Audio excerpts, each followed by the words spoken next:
네, 오늘 특별히 우리 필리핀 단기 선교팀 선교를 떠나기 전에 파송의 마음으로 함께 예배를 드리고 있습니다. 이 자리가 단순히 일정을 소개하고 또 다녀오겠다라고 그렇게 인사하는 그런 시간이 아닙니다.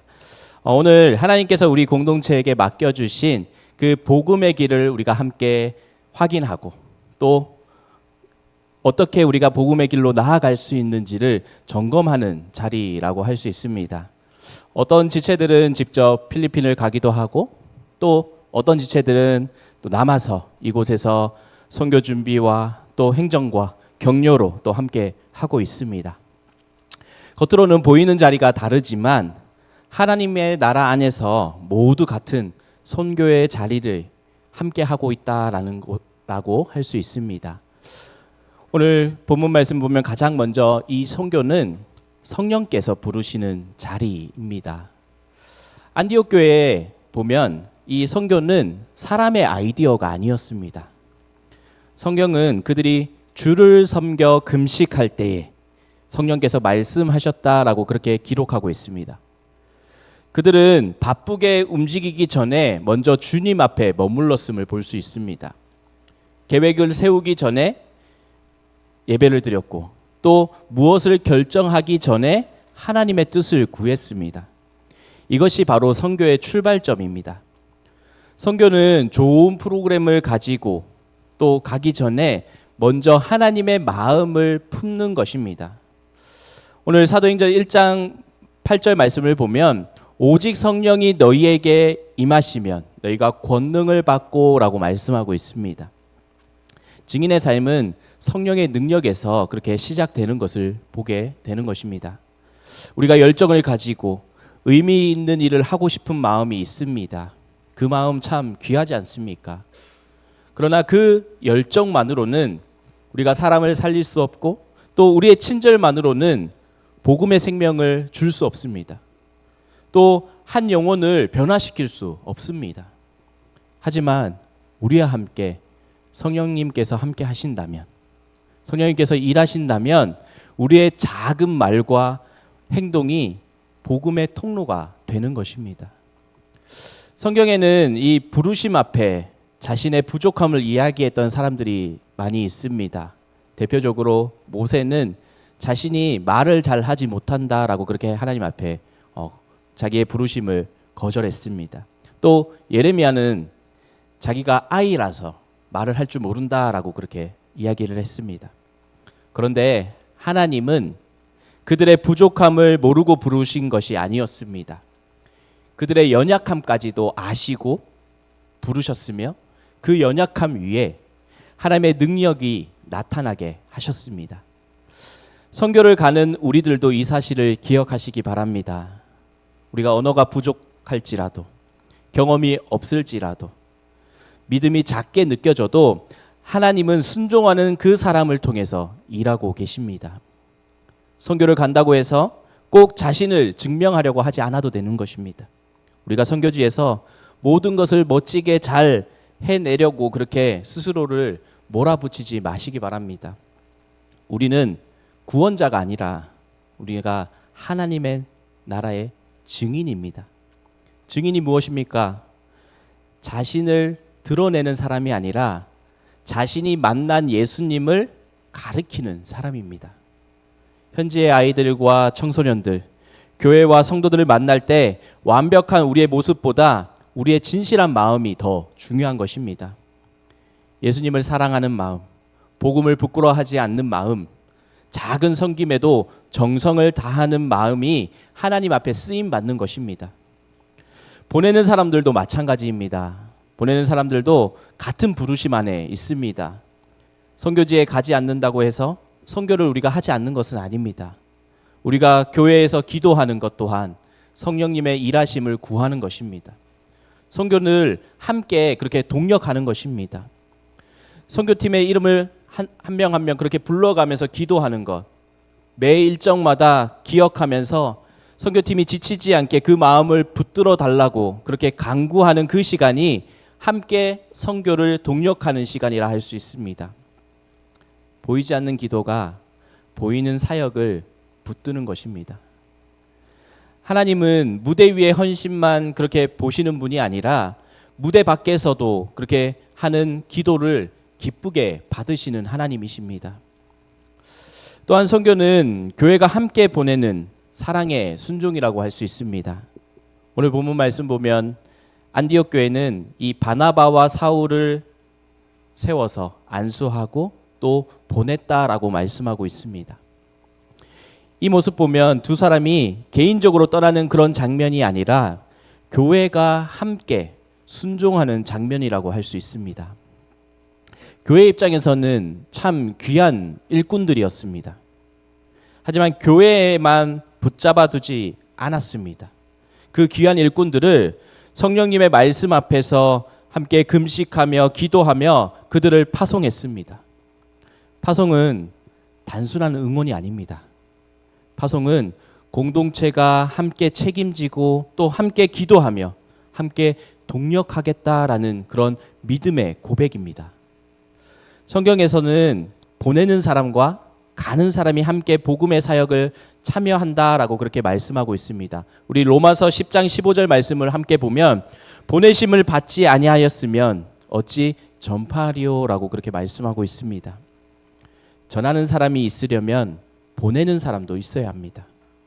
현장에서 복음을 전하는 그 입술이 필요하지만 그 입술을 위해서 기도하며 세우는 손길도 필요한 것입니다.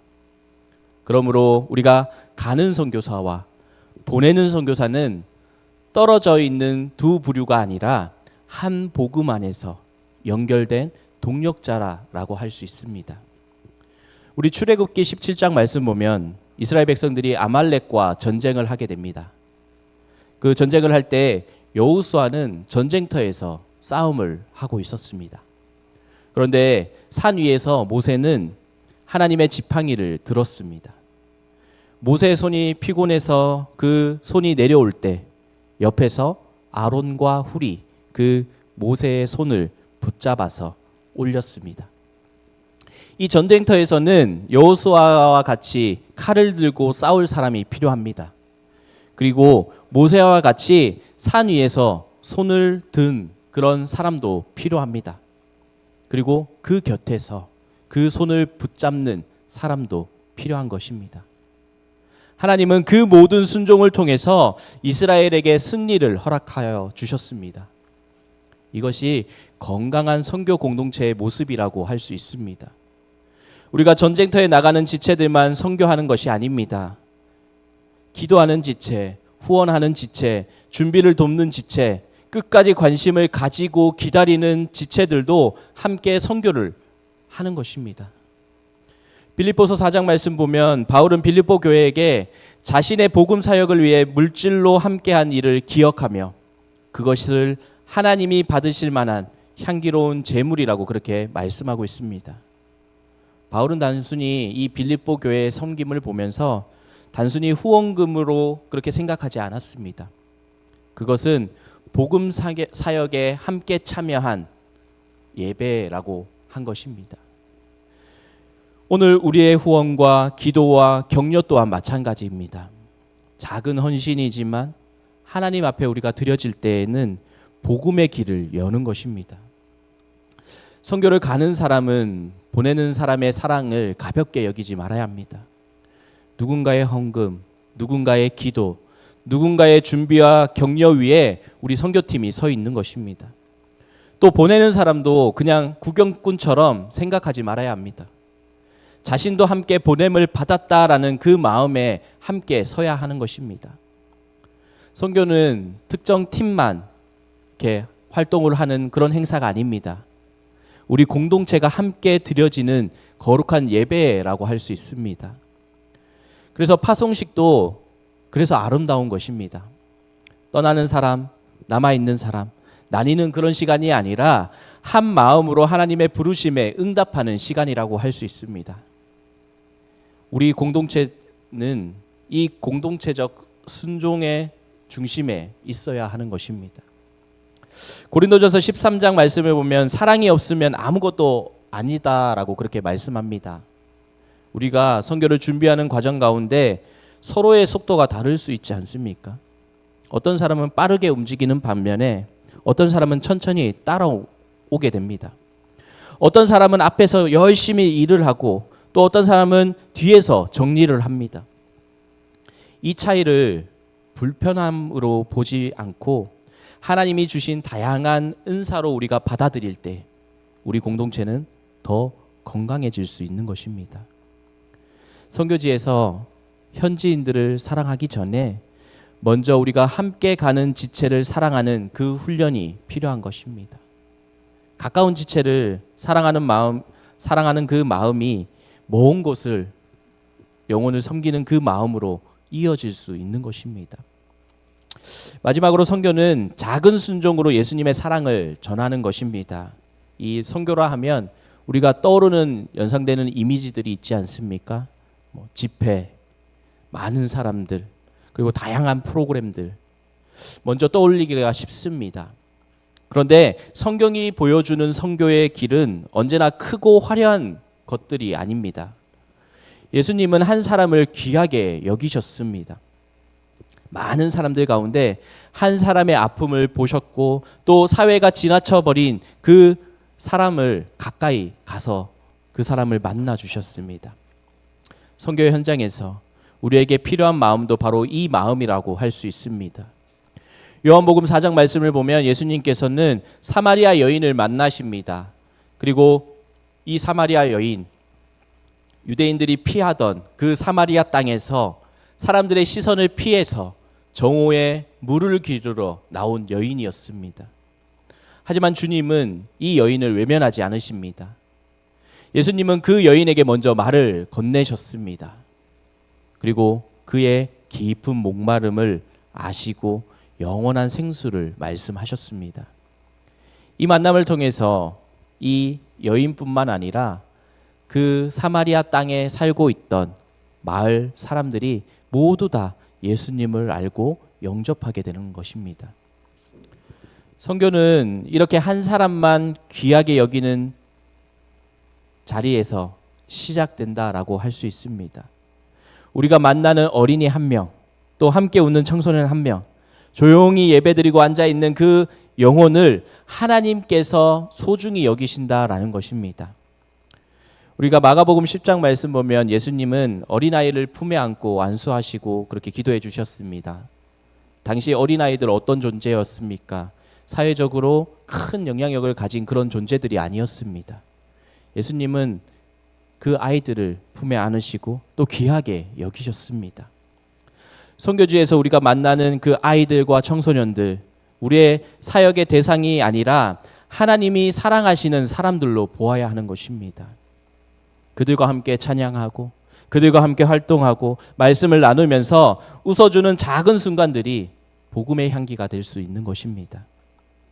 우리가 완벽한 언어보다 따뜻한 눈빛으로 먼저 그들의 마음을 열 수 있어야 하고 또 화려한 프로그램보다 정성 어린 그 섬김으로 그들의 기억에 오래 남을 수 있어야 하는 것입니다. 우리가 오병이어의 사건을 생각해 보면 한 아이가 보리떡 5개와 물고기 2마리를 예수님께 가지고 나옵니다. 너무 작았습니다. 모여있는 사람들은 5천 명이 넘는 수많은 사람들이 그곳에 모여 있었지만 아이의 도시락, 보리떡 5개와 물고기 2마리는 그 인원에 비해서는 너무나 초라했습니다. 그런데 그것이 예수님의 손에 들려졌을 때 거기에 모여있는 수많은 사람들이 먹고도 남을 그런 은혜가 된 것입니다. 우리의 준비도 그와 같습니다. 찬양이나 율동, 짧은 간증이나 작은 선물, 현장에서 건네는 미소 하나가 사람이 보기에는 사람적인 계산으로 볼 때에는 너무 작은 모습일 수 있습니다. 하지만 그것들이 주님의 손에 들려졌을 때는 은혜의 통로가 되는 것입니다. 하나님은 큰 능력만 사용하시는 분이 아니라 믿음으로 드리는 작은 순종도 기뻐하십니다. 그래서 선교의 열매를 너무 조급하게 판단하지 마시기 바랍니다. 우리 고린도전서 3장 말씀을 보면 바울은 자신이 심었고 아볼로가 물을 주었으나 오직 하나님께서 자라게 하신다라고 그렇게 말씀하십니다. 우리는 심고 물을 주는 그 일에 충성을 다하면 되는 것입니다. 자라게 하시는 분은 하나님이십니다. 어떤 열매는 우리가 현장에 가서 우리가 돌아오기 전에 바로 볼 수 있지만 또 어떤 열매는 우리가 떠난 뒤에 현지 교회와 사역자들을 통해서 자라날 수 있는 것입니다. 우리의 몫은 결과를 소유하는 것이 아니라 사랑으로 순종하는 것입니다. 가는 선교사는 작은 순종을 귀하게 여겨야 합니다. 시간을 약속 잘 지키는 것, 팀원의 짐을 함께 드는 것, 현지 문화를 존중하는 것, 불편함 속에서도 감사의 말을 선택하는 것, 이것이 선교입니다. 또한 보내는 선교사도 마찬가지입니다. 이곳에서 작은 순종을 소중히 여겨야 하는 것입니다. 선교 기간 동안 선교팀의 이름을 불러가면서 그렇게 기도하는 것, 선교의 일정을 생각하며 우리의 마음에 함께 그 마음을 품는 것, 돌아온 뒤에 간증이나 그런 이야기들을 통해서 다음 순종으로 이어가는 것이 선교라고 할 수 있습니다. 하나님은 우리의 작은 순종을 통해 예수님의 사랑을 흘려보내십니다. 사랑하는 부흥공동체 여러분, 오늘 우리는 필리핀 선교를 앞두고 함께 파송의 마음을 나누고 있습니다. 선교는 몇 사람이 경험하는 특별한 그런 경험이 아니라 우리 공동체가 함께 드리는 믿음의 예배라고 할 수 있습니다. 선교를 가는 사람은 현장에서 복음을 전하고 사랑으로 그것을 섬깁니다. 그리고 보내는 사람은 이곳에서 기도와 후원과 격려로 함께 하는 것입니다. 그리고 주님은 이 모든 순종을 하나로 묶어서 하나님의 일을 이루어 가시는 것입니다. 마태복음 28장 말씀을 보면 예수님은 제자들에게 내가 세상 끝날까지 너희와 항상 함께 있으리라 라고 약속하셨습니다. 이 약속은 선교를 출발하는 사람과 보내는 사람에게 동일하게 주어지는 은혜의 말씀입니다. 주님이 함께 하시기에 우리는 두려움보다 믿음으로 나아갈 수 있습니다. 우리 주님이 함께 하시기에 우리는 부족함 속에서도 순종할 수 있는 것입니다. 그리고 주님이 함께 하시기에 작은 섬김도 헛되지 않는 것입니다. 오늘 파송받는 지체들은 여행자가 아니라 증인으로 서게 되는 것입니다.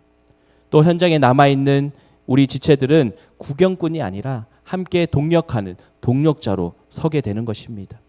우리의 자리는 각자 다르지만 우리의 고백은 같습니다. 예수 그리스도의 복음이 우리를 살렸고 그 복음이 우리를 보내고 그 복음이 우리가 만날 사람들에게 흘러가야 하는 것입니다. 이번 선교가 우리 풍공동체 전체에 복음의 감격을 새롭게 하는 그런 시간이 되시기를 소망합니다. 주님을 더 사랑하게 되고 영혼을 더 귀하게 여기게 되며 교회가 왜 세상 속에 보냄을 받았는지 더 깊이 깨닫는 시간이 되시기를 소망합니다. 오늘 이 시간을 통해서 함께 우리가 보냄받은 공동체로서 함께 선교를 준비하고 또 선교를 진행하면서 함께 더 하나님 앞에 아름다운 우리 풍공동체가 되시기를 간절히 소망합니다. 우리 주신 말씀 기억하면서 함께 찬양했으면 좋겠습니다.